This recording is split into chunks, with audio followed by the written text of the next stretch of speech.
सुकुम्बासी म पनि हो।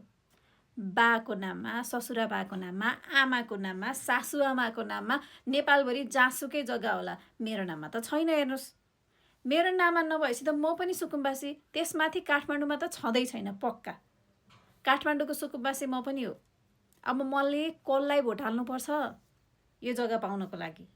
भन्नुहोस् न, 4 आना दिन्छु भनेर थापाथलीमा भोलि हालिदिन्छु भोट। अरू कुनै ठाउँ छ भोट काठमाडौँमा जग्गा दिने?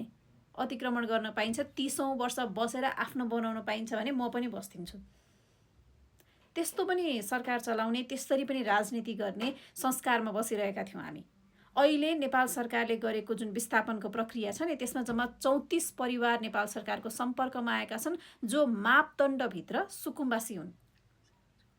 मैले जसरी म पनि सुकुम्बासी हो भन्दै हिँड्ने हो भने नेपालका कति मान्छेको नाममा, आफ्नो नाममा चाहिँ सम्पत्ति होला?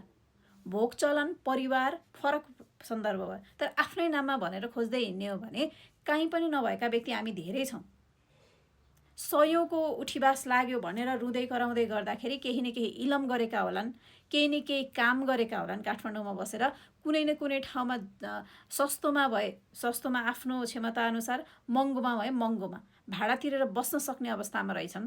धेरै भिडियोमा देखिरहेछ त, हामी सक्छौँ, हामी ती पढेका छौँ, सबैजनाले भनिरहनु भएको छ।